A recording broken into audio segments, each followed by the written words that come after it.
Hello, everyone, and welcome to this exciting presentation today.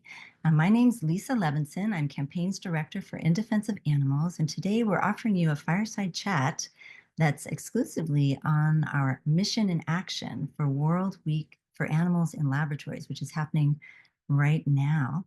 So we're just thrilled to have everybody here. First, I'd like to take a moment and introduce you to some of my colleagues. One of them is Bob Price. He is our development director. Hi, Bob. Hi, thank you for joining, everybody. And we also have Mary Easonsey, who is here. She's going to be managing our chat and chatting with you. Hi, Mary. Hi, everybody. Thanks for being here. Yeah, it's wonderful. And now I am delighted to introduce you to our campaign specialist for captive animals. We have Brittany Michelson. Hi, Brittany. How are you doing today? Hi, everybody. Thank you so much for being here. And we are going to start things off. Brittany has a wonderful presentation with some slides and videos to show you. And then we'll also have some other wonderful speakers who are going to tune in. I'll take a moment and just, say hi to everyone. We have some activists in the state of Massachusetts, and also from Arizona who are here. I think Brittany will introduce them as we get going after the slideshow. So thank you so very much. All right. Is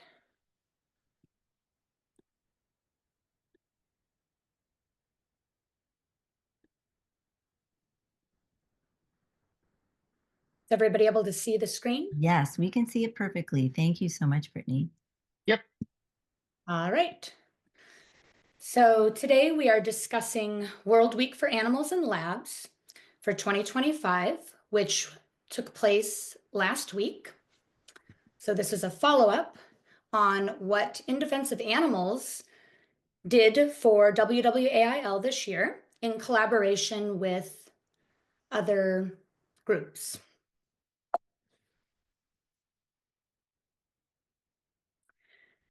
So this year we targeted 3 universities calling for an end to animal experimentation. The University of Arizona, where we held a protest. The University of Massachusetts, there were 2 actions involving a banner display, the Trail of Fears installation and a video projection, and a tabling event at Arizona State University. The University of Arizona protest was in collaboration with a local animal rights group in Tucson called Speak. And the University of Massachusetts actions were in collaboration with WMARA, Western Massachusetts Animal Rights Advocates. And the tabling event at Arizona State University was in collaboration with Veg Out, a student group at ASU. We put out an alert, and you can see here on the screen, animals are burned, poisoned, addicted, shocked, and harmed in worthless university experiments. This alert was targeting the 3 universities mentioned, calling for an end to these outdated and extremely cruel experiments happening on innocent animals. So this alert was put out 1 month ago at the end of March, and we already have over 14,000 supporters, many of whom are joining us today, have probably signed the alert. I'm going to go ahead and show the alert so you can see the content here.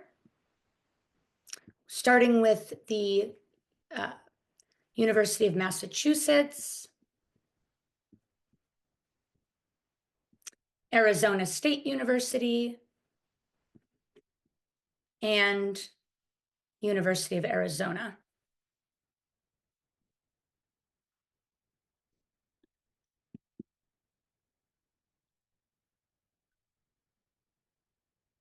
We have some exciting news to share that has just been announced. The University of Arizona has ended the use of live animals for surgical training. This was just announced last Friday by PCRM, Physicians Committee for Responsible Medicine. Many of you are familiar with the organization. They do fantastic work. They had a running campaign since 2021 against the U of A, specifically for the use of live animals in surgical training.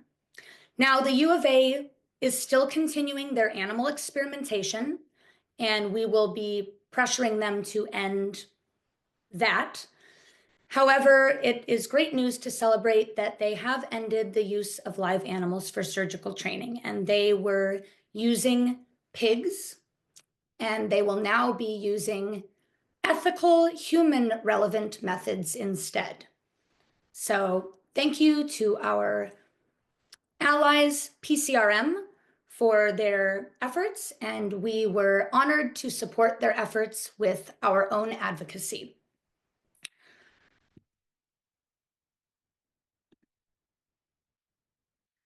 In other breaking news, this month, the FDA announced a plan to phase out animal testing requirements.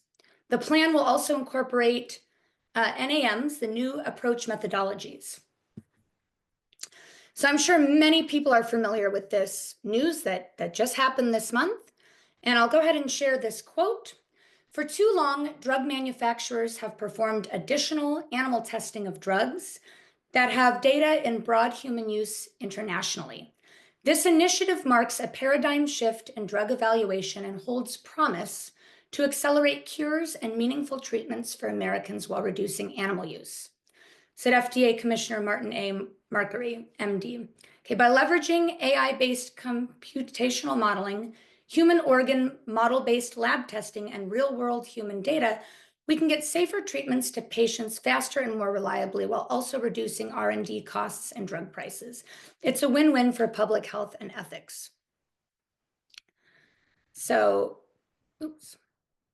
that is really great progress just announced this month. So again, the FDA had announced a significant policy shift aimed at reducing its reliance on animal testing for drug development and incorporating new approach methodologies. So the next bit of news is just last week, PETA won its public records lawsuit against UMass Amherst, which will give them access to all records related to testing on marmoset monkeys. The lawsuit was filed in 2022 by PETA after the university refused to hand over requested documents. So that is another piece of breaking news in the campaign at the University of Massachusetts to end the horrific experimentation happening on marmoset monkeys and other animals as well. So shifting now to the protest at the University of Arizona, and I am local here in Tucson.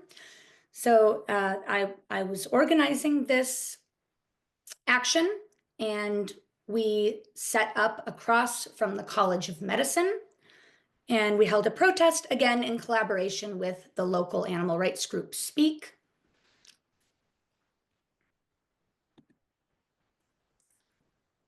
Just share some images from the protest.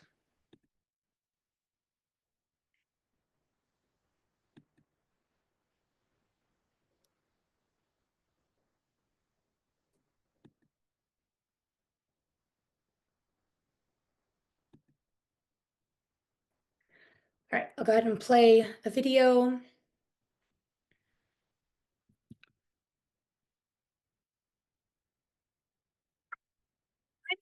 In defense of animals, to take a stand against extremely cruel animal experimentation that is happening here at the University of Arizona. We are calling on this institution to put an end to this archaic, outdated practice of experimenting on animals.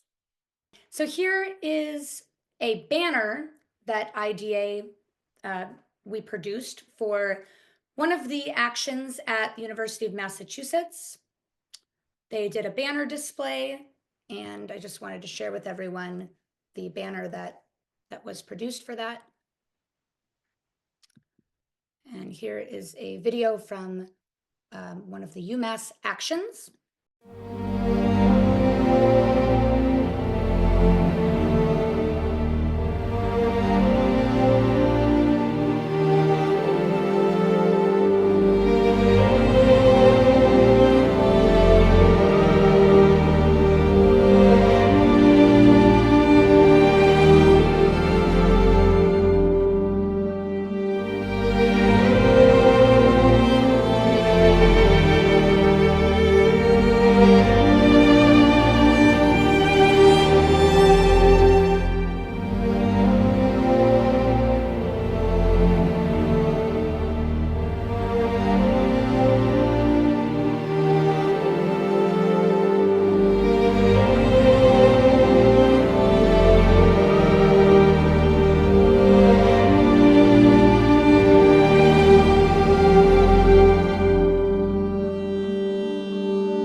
Okay, so I should have prefaced the video by saying that this was a produced video from In Defense of Animals that the activists at the University of Massachusetts projected during an evening action.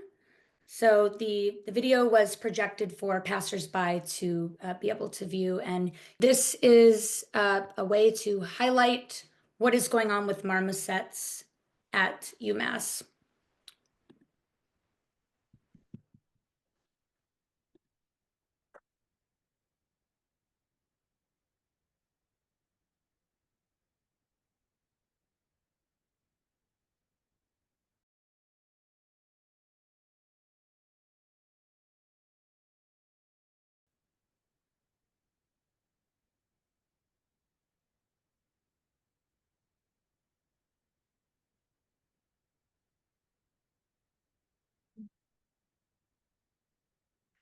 These are just video clips from the UMass actions.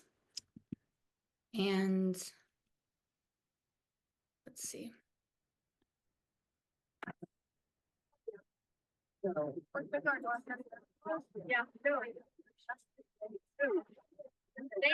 never do.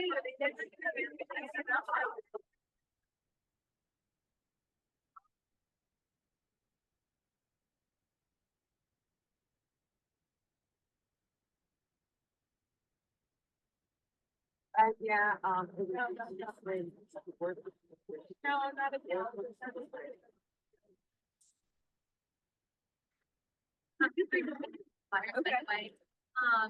But we have the university. So if you want to sign that, that would be awesome. Yeah, are you familiar with like the animal research methods? A little bit, yes. Okay. Not completely. I knew about some of them. Yeah, I knew there's a lot of different. Yeah. But, yeah, we have like one of the examples is the experiments on marmosets to measure the cognitive effects of aging. But you know, some other universities are doing research not solving it, which is a lot better. So that's what we're there's like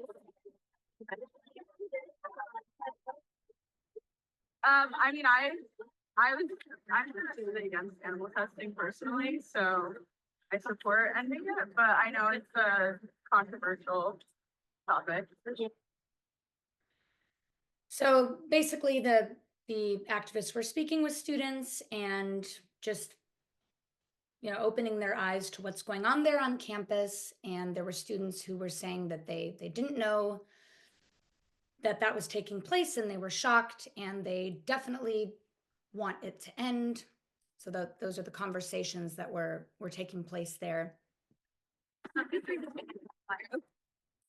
Here are some photos from the daytime event. And here is the marmoset video projection from the evening event on like a silk screen or some kind of screen.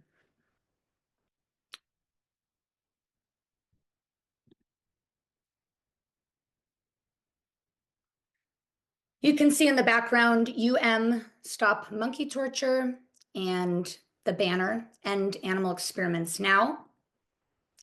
This is the Trail of Fears installation, which I will let the UMass folks talk about later, but this is a very interesting and powerful installation called Trail of Fears. Moving on to Arizona State University.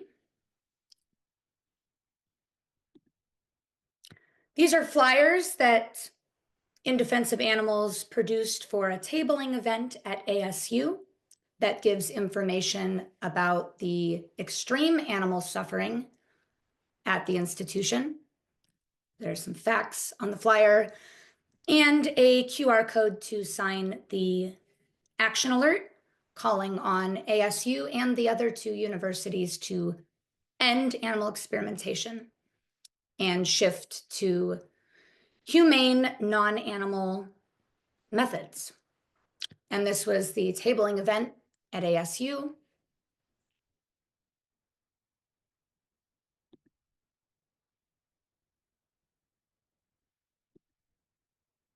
This was a display board with great visuals and information to catch everyone's attention, very powerful.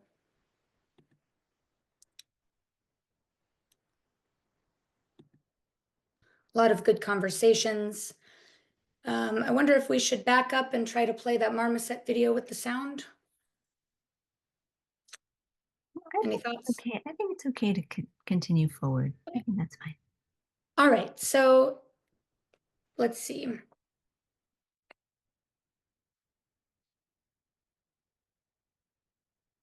All right, then at this point, let's go ahead and I would like to invite Pam and Steve from, and you're welcome to introduce yourselves, from UMass, and they're going to speak about what they have been doing to raise awareness about the animal experimentation at UMass and what happened this year, just to sort of expand on what I was saying about the actions and some history about the campaign. Fantastic. Brittany, would you be able to end the screen share on your? Yes.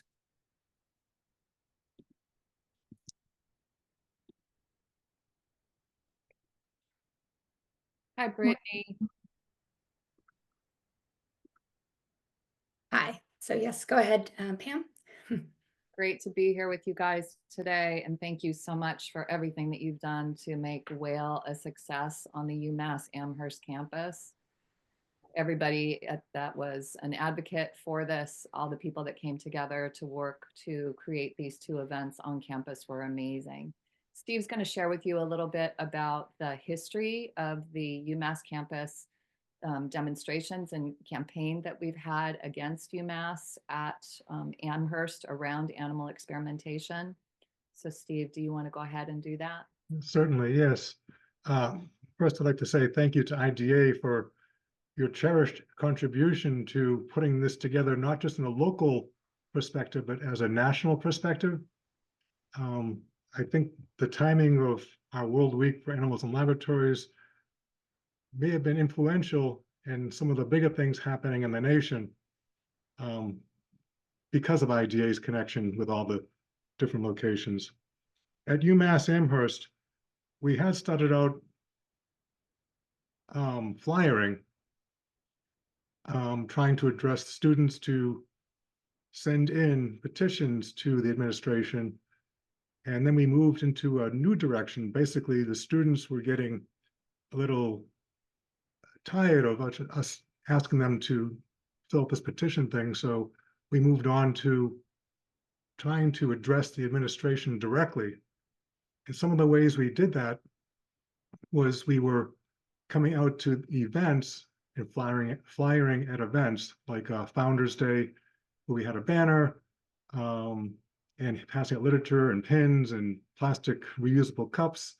We also stood out in front of an art exhibit or gallery that the chancellor's wife put on just to greet people, saying, you know, the poster, which is a 3 foot by 5 foot poster, framed, said, I forget what it said actually, but something along the lines of, "Don't let UMass hurt us."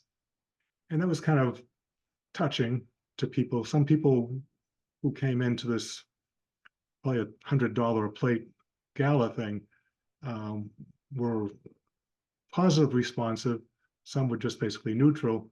Very, very few, maybe one or two out of, say, 80 people were negative. We also took on letter writing to the IACUC, Independent Use and Care Committee, for that overrides the protocol, accepts the protocol for animal experimentation at UMass. We wrote letters to the president of UMass, also wrote letters to the IACUC members, and there's somebody else who wrote letters to too, but I forgot anyways. We also, by chance or happenstance, walked into, not realizing it, the IACUC chairman and vice chancellor of research and engagement on campus, and announced to him that he's holding back his students, and that's perspective we started taking on, holding back his students from competing in the working world because he's not teaching his students the new methods, new approach methodologies to address biosciences. And he was put off. There's academic inertia that goes on. Basically, that means that what we've done before is always good enough. We've been doing it for 100 years or more, so it's good enough. And we're obviously in a new time age where we can use other methods, new approach methods, including organs on a chip, in vitro we had for a while, computer models we had for a while. But this new approach methods of organs on a chip, you can actually see real time how a drug affects individual people to cure their cancers or do whatever. I won't go too deep into it. And it's a quicker, more reliable, and less expensive way of going. Quicker meaning that you don't have to wait 3 to 5 years or 3 to 7 years doing things to animals to get results. You can see it on the chip itself. More reliable is that you're not putting things through the physiology or the chemistry of an animal that may or may not apply to humans. For instance, if we had tested, the big one is if we had tested penicillin on guinea pigs, we'd never have penicillin. If we had tested aspirin on cats, we'd never have aspirin because those are deadly to those animals. So anyways, the culmination, the last thing that happened was with IDA, which is great, a great coalition of groups came together. There's an animal group on campus run by a graduate student. She was there. Actually, you saw her speaking at the table. That's Chrisania. And there was a lot of people that came together to make a very positive effect, including IDA's input, and we're very grateful for that. Do you have anything to add to that, Pam? Absolutely. Yeah, so I'm just going to give a little bit of background very quickly and briefly about the campaign at UMass.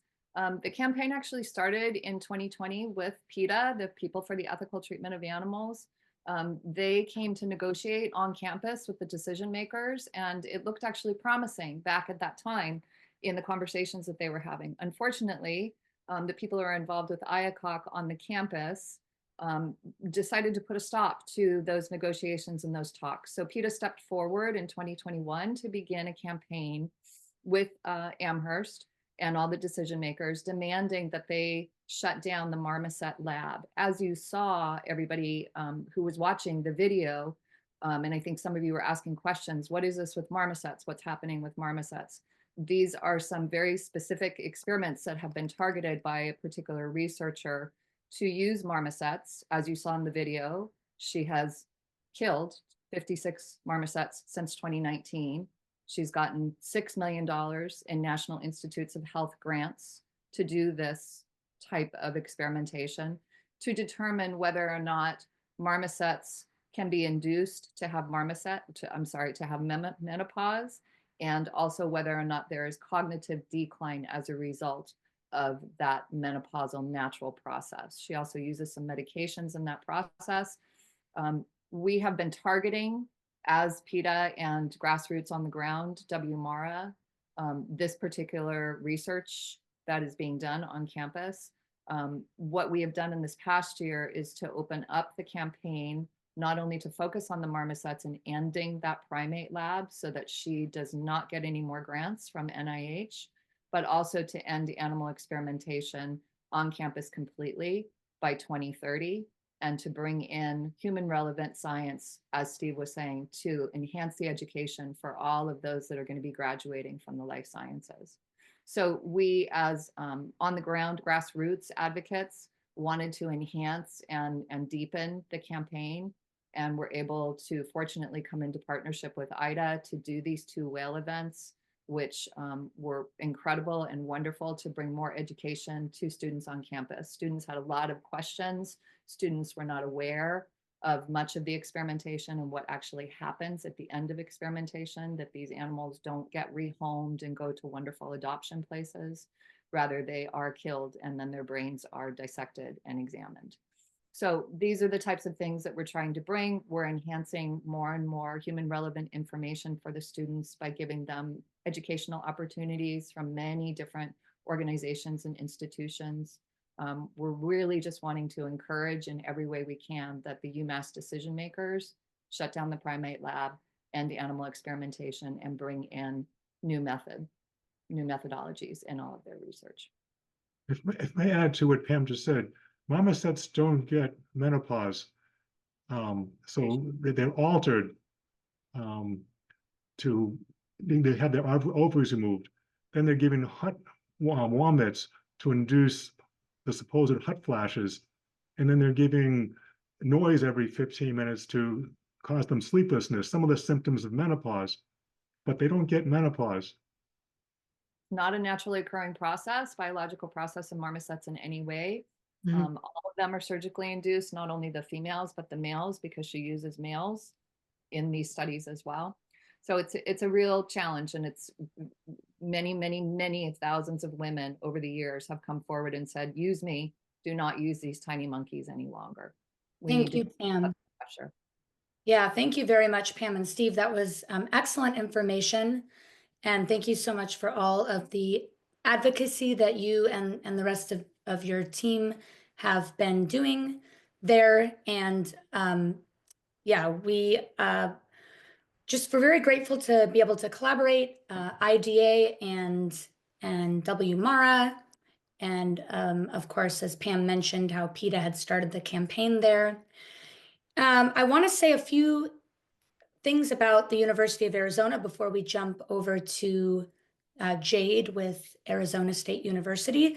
So we're targeting 2 universities in the state of Arizona this year.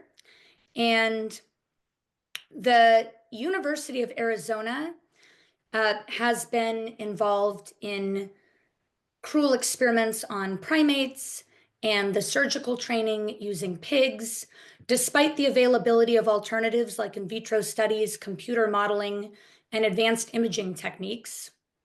There have been several reported failures in animal care, leading to animal deaths and injuries.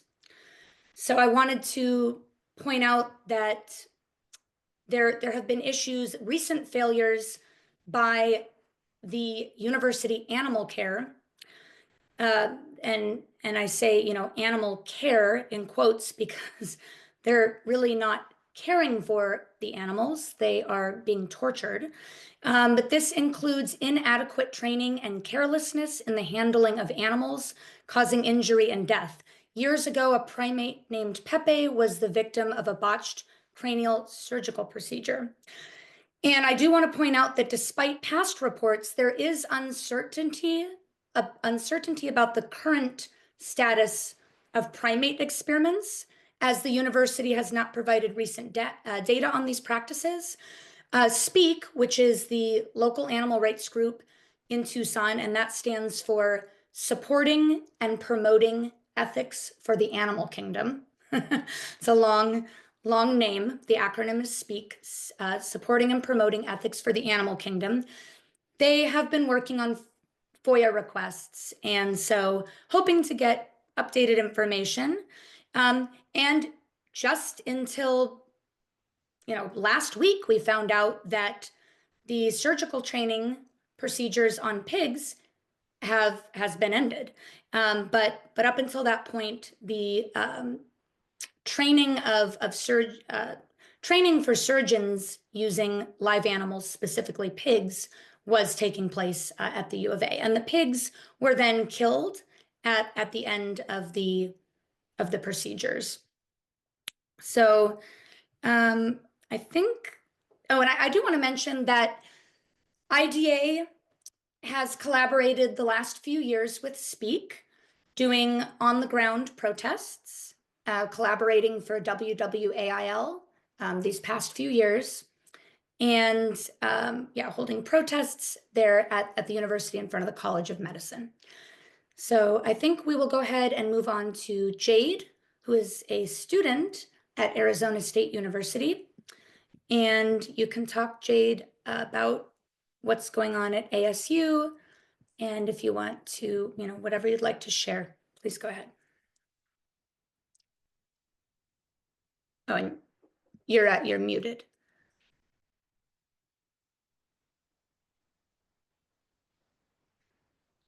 Can't hear you. Your mute is going to be not pertaining to Zoom, but in your computer. Oh, I think I heard something. Well, Can you hear me?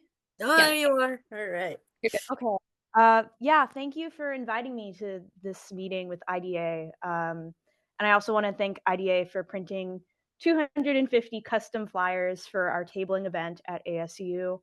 It made a huge difference in being able to reach out to people and display the facts. I know Speak isn't here right now, but I also want to thank Speak for helping in creating that poster display that we saw in the slideshow. As far as what's been going on at ASU, we have 5 research labs on the main campus in Tempe, and we have a 6th lab in downtown Phoenix. And in these laboratories, hundreds of animals are being experimented on and killed. This is including 44 primates that were used in painful experiments in 2023. That is the latest FOIA. That comes from the latest USDA report that we have, but I'm sure there's more. This January, 19 crab-eating macaques, these are an endangered species, were brought to ASU for deadly experimentation involving research into Parkinson's disease, but a lot like the marmoset experiments that we were just talking about. The Parkinson's is not the same as true Parkinson's a human would get. They're giving these animals a substance called MDMP, which induces symptoms similar to Parkinson's, but not exactly the same. So very, very disappointing to hear that the university is funding and enabling this behavior. I should have started with this. I'm an officer with Veg Out.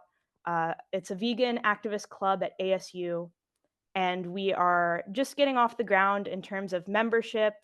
It is the end of the school year, but by next year, we plan to do much more extensive actions at ASU to combat these animal experiments and exploitation of animals in general on our campus. So as far as being on the ground during WWAIL, we had some really great conversations, especially from even neuroscience majors and people who should be working with animals. Students have come up to us and said, yeah, this is terrible. This isn't what I signed up to do.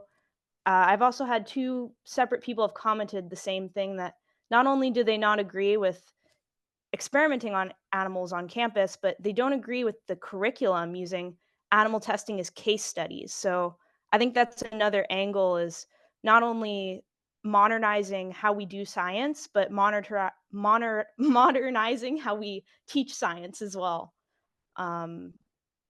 So maybe you'll see more of me. I will be around at ASU, and we're going to look to end the torture, exploitation, and killing of these beautiful creatures.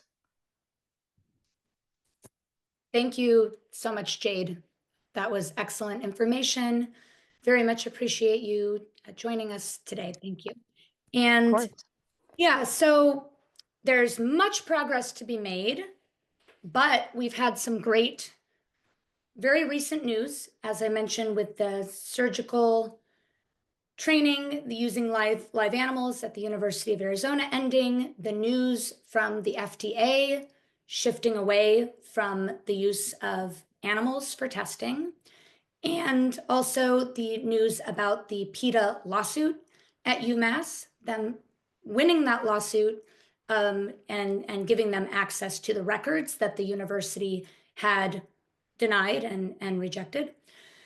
And so as we work to, there are many different species of animals that are tested on. So we gave examples. We were talking about marmoset monkeys at UMass.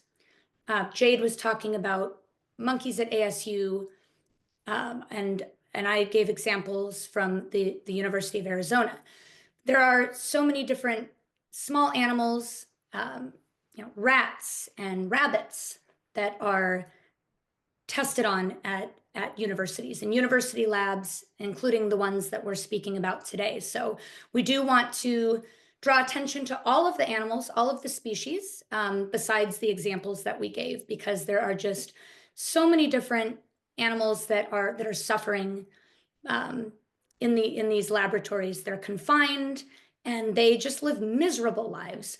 So I want to thank everybody for being here and joining us. This is a very important topic that In Defense of Animals is very committed to continuing to pursue and work on and fight against. These animals really need us.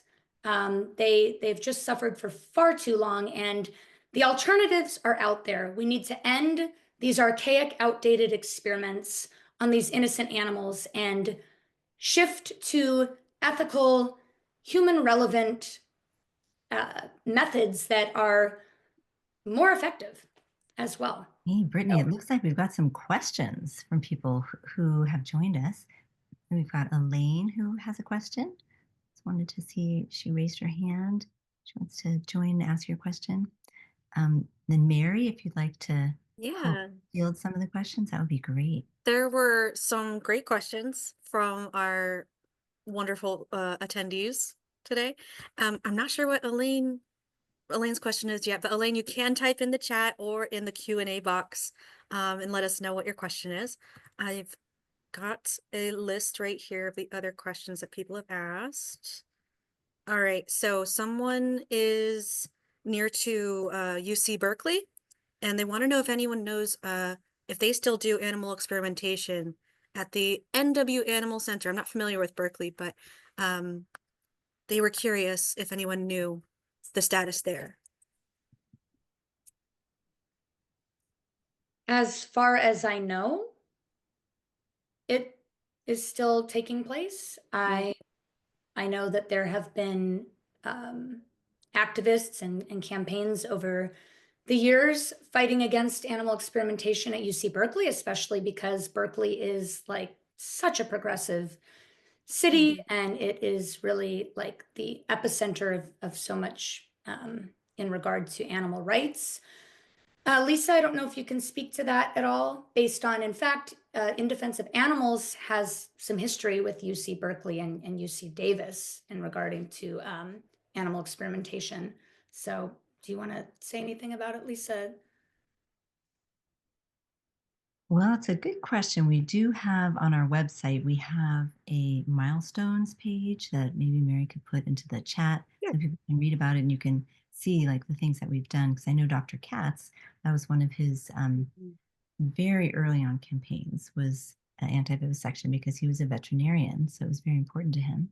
So there might be some information there. Yeah. Thanks so much.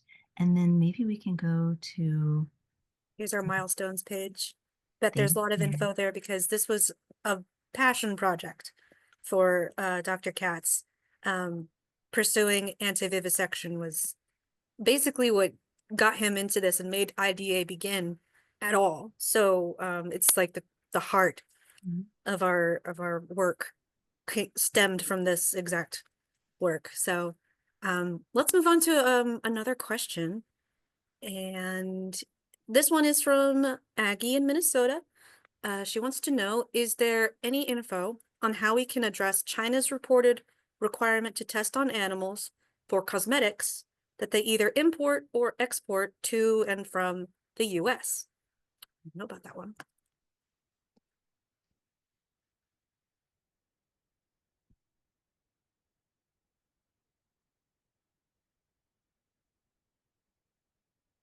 Miriam, sorry, could you repeat the question? Sure. Aggie wants to know, is there any info on how we can address China's reported requirement to test on animals for cosmetics that are imported / exported to and from the US? That is a great question. Yeah. Great question. I'm really not sure myself. It is something to definitely Yeah. look It's like into. there's so many instances in which this is a problem, and we can list just tons of instances. And it's important for us to learn about all of them. And so if someone hears something about it and is learning something about it, I think it's important that we all share it with each other so we can all learn of all these different instances where this is happening. It's prolific, you know. So you hear one instance, it's like this one too. Yeah, thank you for the So many. question. That Yeah, is thank you. definitely something important to look into, because China, you know, there's just, yeah, a lot going on in China in regard to animal testing and all other Yeah. issues involving animals. So All right, we have another question. Are the marmoset monkeys bred in the US, or are they being sent from the rainforest by another country? And if so, who flies them in? So we're looking for responsibility. So Hammer Steve. yeah, and answer that question, the marmosets actually, they are native to South America and Central America, but these marmosets for experimentation are bred in Africa. And then they're shipped to a facility called World Primates in Florida. And then from Florida, they are shipped to all of the various universities that use them in experimentation. Yeah. So that means we're talking about a big industry that are going to oppose this entire. It's a huge industry. So the original monkeys that are taken from their homelands in South and Central America, you know, how they're taken, many people on your call, I'm sure, understand how that happens. Usually mothers are killed, infants are kidnapped, you know, put into horrible things like socks and transported illegally, oftentimes taken over to Africa, forced bred, and then their children are taken from them, sent to Florida, forced bred, and then they're dispersed to universities and other research areas across the country. That's sickening. Absolutely. It's always difficult to hear, you know, these kinds of stories. This is why we have our sustainable activism campaign to help us persevere through the difficulty of hearing these stories. And so I go there a lot myself. Let me actually paste the sustainable activism resources, because this is so troubling.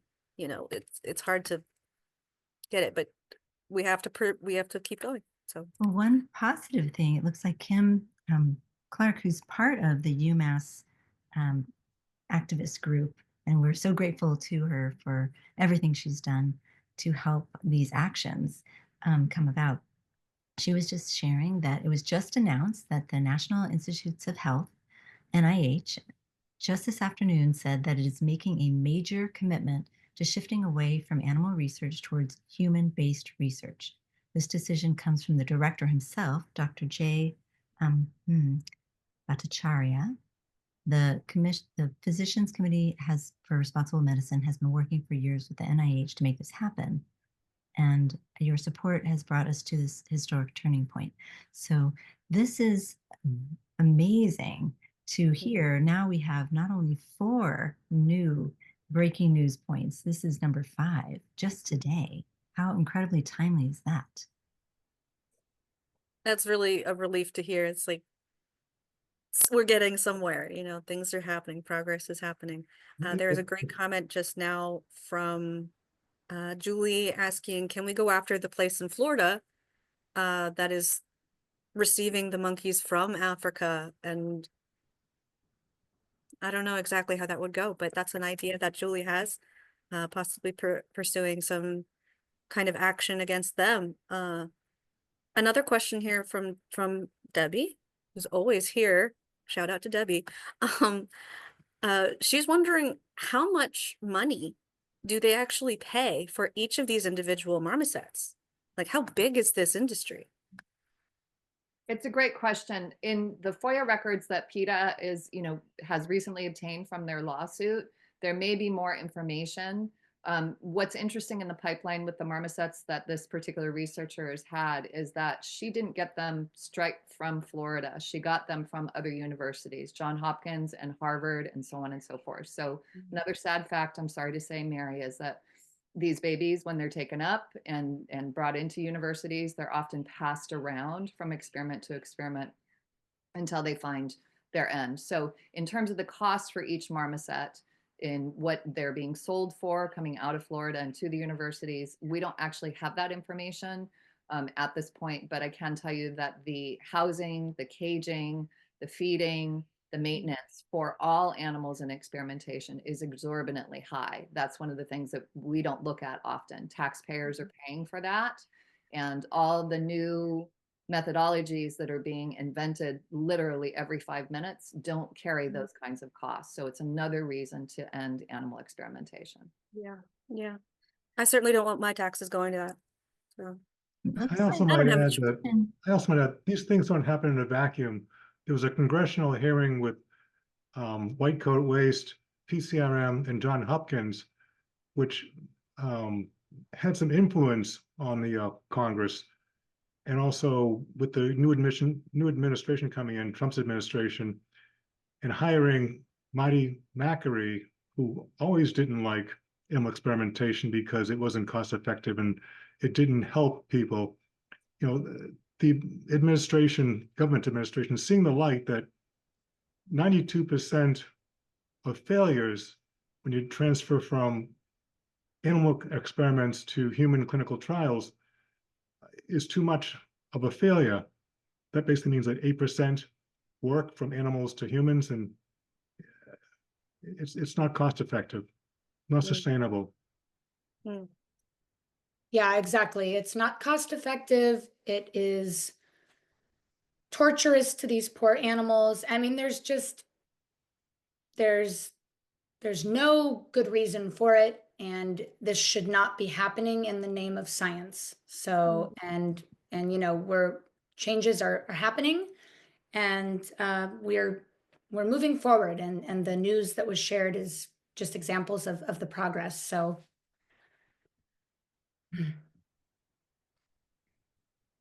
yes. and for all of the mice, the rats, the rabbits, the monkeys, the pigs, and everyone who is suffering, in the name of science, we will continue to advocate and speak up and do what we can for these animals. Thank you to everybody for supporting us and our work. Yeah, it looks like there's another question. I know we have some folks here who have some contacts at Harvard. So those folks at UMass, do you know of anything about the Margaret Livingston lab? Does your contact there perhaps know about Yes. what's happening there?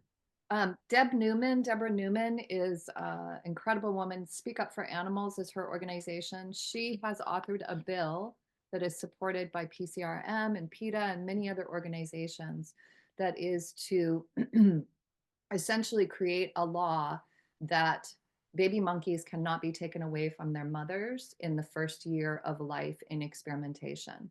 She has a lot of support behind her and co-sponsors.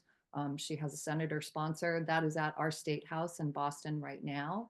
This is all in an effort to try to finally end Margaret Livingston's horrific experiments that she does on baby monkeys and has been doing for years and years and years, where she pulls them away from their mothers at birth. She would sew their eyes shut so that they were completely sight deprived, so that she could do torturous behavioral experiments on them to see how they respond to various stimuli, never having seen and not have the ability to see. She has been doing this, I think it's for well over 20 years. There has been tons and tons and tons of protests. There was a letter, and please, if somebody out there knows the number better, I think it was 375 scientists, including many from Harvard themselves, who asked Harvard to pull her funding to no longer support these experiments, and the NIH. That was 2 years ago, and there was no movement on stopping her.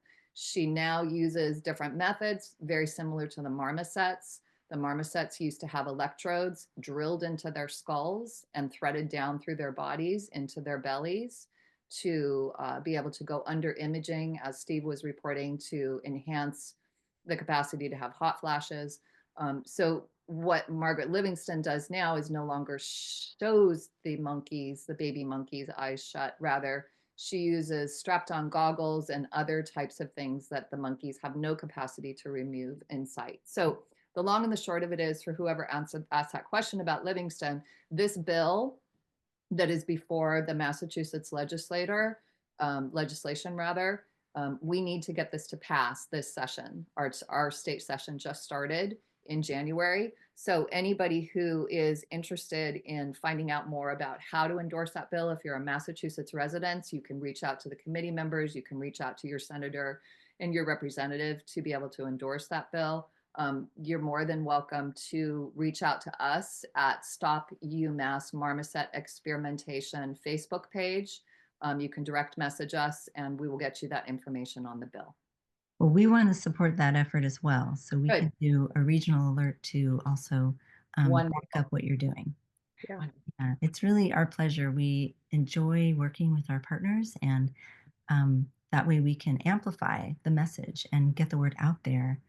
And we appreciate all of our supporters so much for what you do. You help to really expand that that reach that we have. So thank you to everyone. Just want to see if there might be maybe one other question or two. What do you think? There was just some comments that I thought were really good. One person suggested that this should be brought to national television. I completely agree. Another person said, which I didn't know this, but in Guardians of the Galaxy Volume 3, it deals a lot with vivisection. So that made me say, I guess I need to get back into Marvel movies and watch this, because apparently there's this popular movie that discusses vivisection. So note taken, I need to do that. There's another question that's very similar to one we had before, a person asking if another location still continues their experimentation on dogs. This was about University of Washington, I believe. Yeah. And other species as well. So similar to, like I said before, it's like there's so many instances of this problem. It's hard to like know the status of each of them, but does anybody know the current animal experimentation status at University of Washington, perchance?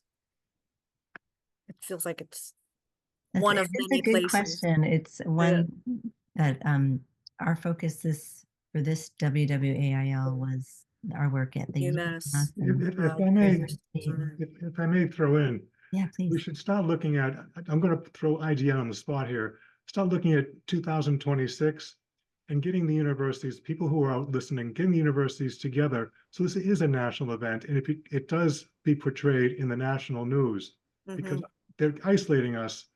So it's Massachusetts, it's Arizona, it's, like, it's not the whole nation. We need to come together and say, no, this is not right. And I think if we do that, you'll see more action happening in Washington, D.C. in favor of animals. Thank you so much, Steve. We are behind you. We love that idea, and we will work on that for next year, getting more campuses on board for this action.